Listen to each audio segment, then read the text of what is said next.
वंदे बोधमयं नित्यं गुरुं शंकररूपिणं जमाश्रितो हि वक्रोऽपि चन्द्रः स्रवर्त वन्दति। सात दीप नौ खंड में गुरु से बड़ा न कोई, करता करे सो कर न सकै, गुरु करे सो होय। यह तन विष की बेल री, गुरु अमृत की खान, शीश दिए यदि गुरु मिले तो भी सस्ता जान। आज का यह सत्संग गोष्ठी जो आप लोग का यह तो दिवसीय था कल, और आज का यह अंतिम चरण में संत सभा श्री गुरु भगवान जी के पावन विग्रह के समक्ष साक्षात श्रीमान स्वामी जी महापुरुष के समक्ष आप लोग श्रवण कर रहे हैं। नाना तरह से भजन के द्वारा अपने हृदयगत भावों को व्यक्त कर रहे हैं। अपने शुद्ध शांत मन को लिए यहाँ शांत भाव से बैठे हैं। यह सब सत्संगति की ही महिमा हो रही है। सत्संग कह रहा है कि सबका मन शांत करेगा। यदि शुभ भाव से सच्चे दिल से यदि हम गुरु साहब को आदर देते, अपना दिल हम उनको सामने रखते, मोहि कपट छल छिद्र न भावा। जो संत होते हैं, जो भगवान हैं, वो कपट छल छिद्र हमारे दिल में पसंद नहीं करता है। तो रूबरू किसी से पर्दा नहीं है उस भगवान को, लेकिन हमने अपने अज्ञानवश पर्दा डाल दिया है, आवरण डाला है। गुरु उस आवरण को तोड़ना चाहते हैं, हटाना चाहते हैं। उस कृपा का हम पात्र तो बने। मोक्ष मूलम गुरु कृपा। गुरु कृपा उस मोक्ष के मूल है। उनकी कृपा कब होगी? जब उनके वचन के पर विश्वास करेंगे। बट विश्वास अचल निज धर्मा, तीर्थराज समाज सुकर्म। सब ही सुलभ सब दिन सब देसा, सब ही सुलभ सब दिन सब देसा। सेवत सादर शमन कलेशा। जो कलेश है जीवन में, क्या कलेश है? मृत्यु, जन्म, गर्भ में वास करना, पुनरपि जननम पुनरपि मरणम, पुनरपि जननी जठरे शयनम। ये सब क्लेश हैं। यहाँ भी नाना प्रकार के क्लेश। इसलिए भगवान श्री कृष्ण जैसे भगवान भी कहते हैं कि हे अर्जुन, यह संसार कैसा है? तो दुखालयम अशाश्वतम, दुख का घर है। भगवान नहीं कहते हैं कि बहुत बड़ा सुख का घर है। भगवान सर्वांतर्यामी है, सर्वशक्तिवान है, सब कुछ जानता है, सर्वज्ञ है भगवान। तो फिर भी कहता है कि जिस संसार को आप रस में देख रहे हो, वो काम का प्रभाव है, इच्छा का प्रभाव है। हमारी इच्छा शांत हो जाए तो संसार में कोई सुख का कारण नहीं है। सुख का स्रोत तो संत जन है, भगवान का चरण है, भगवान का वह दिव्य स्वरूप है जिसको सच्चिदानंद आप कहते हैं। जिसकी प्राप्ति के लिए गुरु साहब को आपने वरण किया है। ये महाराज, आपको सामने मैं अपना अभिमान तोड़ता हूँ, गिराता हूँ। आप हमारे मन को रौन, हमारे ममत्व को समाप्त कर दें। ममेति बंधा निर्ममेति मुक्ति। शास्त्र वचन है कि ममता मेरा है, यही बंधन है, मेरा नहीं है, यही मुक्ति है। इसी से मुक्त हो जाता है, बंधन रहित हो जाता है। गुरु साहब यही भक्ति कराते हैं। भक्ति करत विन जतन प्रयासा, संस्कृति मूल अविद्या नासा। भक्ति करते करते गुरु साहब की, कलयुग में इस समय गुरु की भक्ति से सरल मार्ग कोई नहीं है। एक मार्ग अभी यही बच गया। सच्चे संत तब मिलेंगे जब मैं पुण्य कर्म करूंगा, शुभ कर्म करूंगा जीवन में। संत पुनीत मिलहि पुनीते ही, राम कृपा कर चितवाजे ही। जिनको राम जी ने कृपा करके देखा, उन्हीं को पवित्र और उत्तम कोटि के संत मिलते हैं, जो संसार सागर से तारने के लिए जहाज और नौका बन जाते हैं। उनको समर्पण करना है। क्या समर्पण? तन मन धन। संसार में फंसा क्या चीज है? हमारा मन। मन के साथ धन है। तन तो है ही, तन तो जन्म लेकर आया है, फल भोगने के लिए तन आया है। हमारे शुभ शुभ कर्मों से ये मानव तन बना है। आधा शुभ आधा अशुभ मानव जोनि मिलता है। इसमें सारा है प्रारब्ध। पहले बनत है, पाछे बनत शरीर। तुलसी चिंता क्यों करो, भजलो श्री रघुवीर। प्रारब्ध पहले बनाकर आ गया, गर्भ में ही प्रारब्ध हमारा निर्माण कर दिया। जन्म मरण हानि लाभ ये सब जो है, मान अपमान कितना मिलेगा, कितनी तरक्की उन्नति अवनति, ये सभी प्रारब्ध हमारे। लेकिन भगवान के शरण जो है वो सारे प्रारब्ध गुजरते रहते हैं। प्रारब्ध तो अवश्य संभावी, वो गुजरेगा आपके पास, लेकिन आपका मन उनके चरणों में लगा रहे। कब? जब तन देंगे उनकी सेवा में। तन देने के बाद मन भी वहां आ जाता है। धन देने के बाद धन के पीछे पीछे मन चलता है। जैसे कुत्ता कहीं खा रहा हो, कहीं उसको अलग हटाना हो तो कोई अच्छी चीज दे करके खाने का लोभ दीजिए, वहां वह चला जाएगा। मन भी इसी संसार के विषय का आदी हो गया है। तुच्छ सुख को ही ये बहुत बड़ा सुख मान बैठा है, क्षणिक को ही। इसलिए इसको गुरु साहब समझाते हैं कि तुम भजन का आनंद प्राप्त करो। दिया गया है उपदेश वो आपको आत्मानंद को जानने के लिए। गुरु सर्वोत्तम आनंद का केंद्र होते हैं।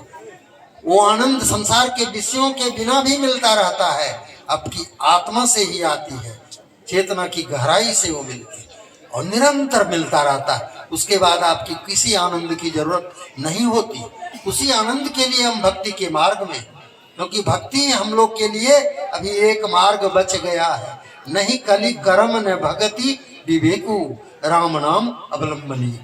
एक नाम का अवलंबन, नाम हमें दिया गया, हमारे दाहिने कान में मंत्रणा की गई, मंत्र डाला गया है।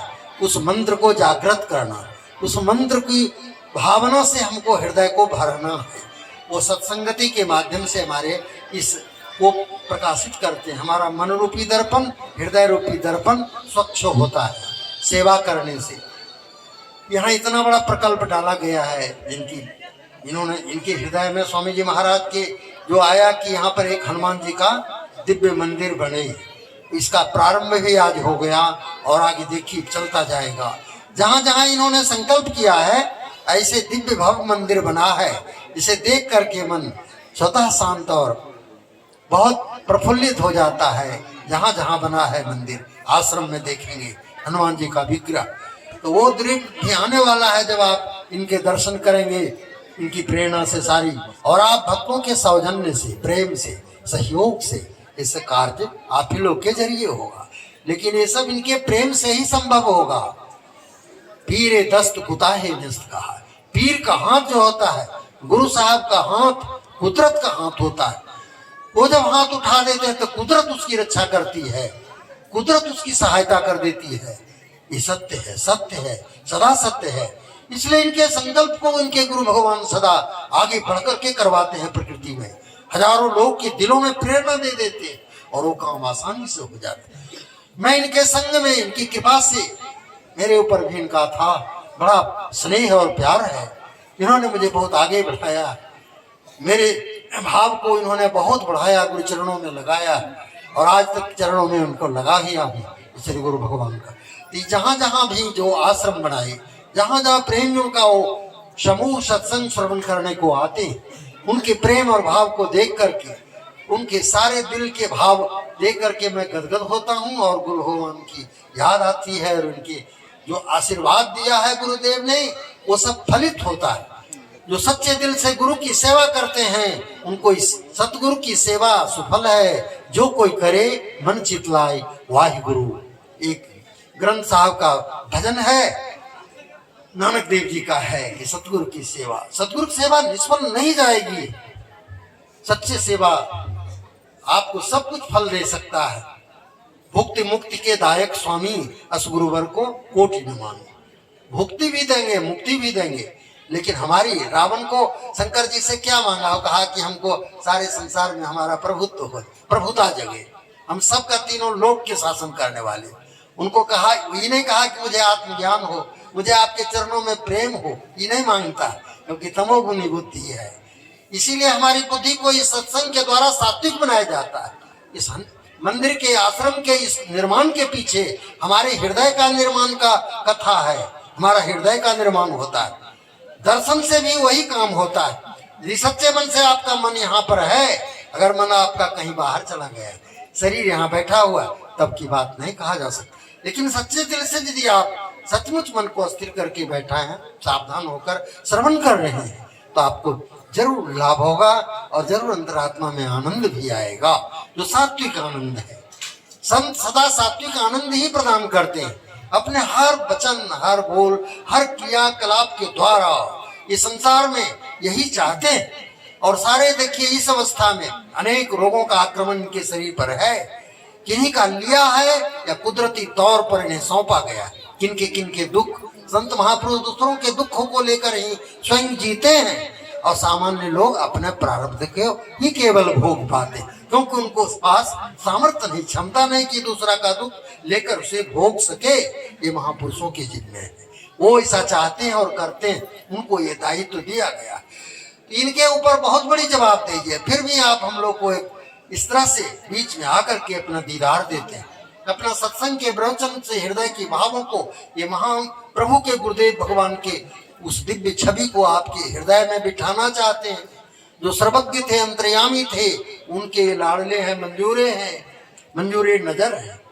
उन्होंने इनको बैठाया है कि मैं अब जा रहा हूं संसार से, तुम मेरे इस जगह पर विराजमान होकर के लोगों में प्रचार करो इस ज्ञान को, ताकि उनका दुख व्यथा नष्ट हो जाए।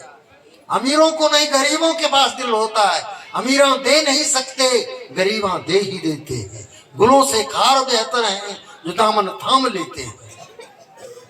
एक शेर है जिसकी भाव आप समझेंगे कि गुलों से माने फूल से कांटे अच्छे हैं। जो आप चलते रहे, कांटे अगर रहेंगे तो आप उलझ जाएंगे और आपको रोकेंगे, रुको रुको, मैं हूं तो कांटा, लेकिन थोड़ी देर मुझे ही स्पर्श करने दो अपने शरीर को, मुझसे स्नेह होने दो। वो कांटा है तो क्या करेगा, उलझेगा आप में। तो कांटा भी रोक लेते हैं, गरीबा दे ही देते हैं। अमीर जितने होते हैं ज्यादा नहीं देते, वो कंजूस हो जाते हैं, दान की प्रवृत्ति उनकी बहुत चली जाती है। कोई होते हैं बहुत श्रद्धावान, बहुत दानी। कितना दानी हुए बड़े बड़े राजे महाराजे, भगीरथ महाराज, यज्ञ आदि क्या था। प्राचीन काल के जो यज्ञ हुए हरिद्वार में, यहाँ प्रयागराज में, इस यज्ञों में उन राजाओं ने, सम्राटों ने सारा चीज लुटाया प्रजाओं के लिए। जो दुर्लभ वस्तु थी सब भरपूर कर दिया। सेटिस्फाइड डिग्री हुआ, सब कोई संतुष्ट हो गया और फिर लौट गया। फिर वहां इतना दान की परंपरा थी। और संत जन भी सब कुछ लुटा जाते हैं। संत बिटप सरिता गिरधरणी, परहित हेत सबन के करनी। संत बिटप माने वृक्ष भी देखिए, शीत सहता है, वर्षा सहते, ये धूप सहता है, आपको छाया दे रहा है, फल भी देगा, सब चीज देता है ना, और अपना रस ले रहा है जड़ से। संत बिटप, उसी तरह से संत बिटप सरिता, नदी बह रही है, आपका बहुत बड़ा काम होता है संसार का, लोगों का, हम लोग का, जल के द्वारा। सरिता भी उसी तरह से कुछ लेती है, टैक्स लेती है, सब देती है, कुदरत बहा रही है। सरिता गिरिधरणी, पहाड़ से भी बहुत कुछ लाभ हो रहा है। पहाड़ पर क्या क्या चीज है, सो खान धन सब चीज, वो भी परोपकार के लिए भगवान ने बनाया धरणी। इस पृथ्वी पर भी देखिए, पृथ्वी बनाकर किसने दिया, मनुष्य तो बनाया नहीं कोई, किसी की सृष्टि है। मानव केवल बनाए हुए चीजों से इधर उधर करते हैं। मानव की बुद्धि अल्प है, उस परमात्मा की, उस गुरु साहब की बुद्धि बहुत विशाल। वो सारी चीज का ज्ञान इसी क्षण करते हैं, एक क्षण में उनका सारा ज्ञान संपन्न है। ऐसे भगवान की दीदार को पाकर के भी, और सत्संग से माध्यम से ही उन भगवान को जाकर के हम मिलेंगे।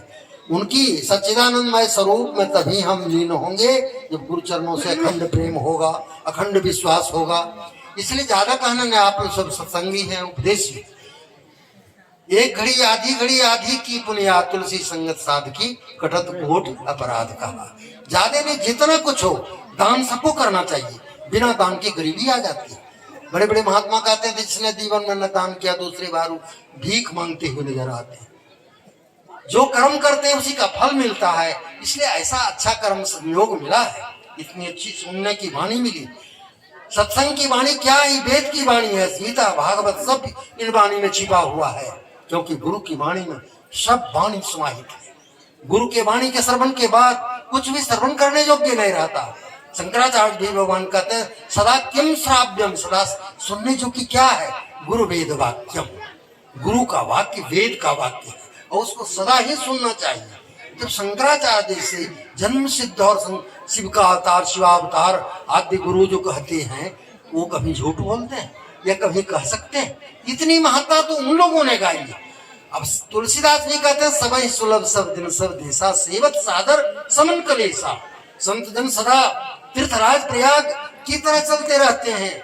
मुद मंगलमय संत समाजो जो जड़ जंगम तीर्थराज, तीर्थराज की तरह जहां ये जाते हैं, गंगा जमुना सरस्वती नदियां भी सूक्ष्म रूप से उस समाज में आती है, उनको भी लाभ मिलता है। देव दानव सब इस चीज को चाहते हैं, संतों के शरण सब चाहते हैं, संतों की कृपा सब पर होती है।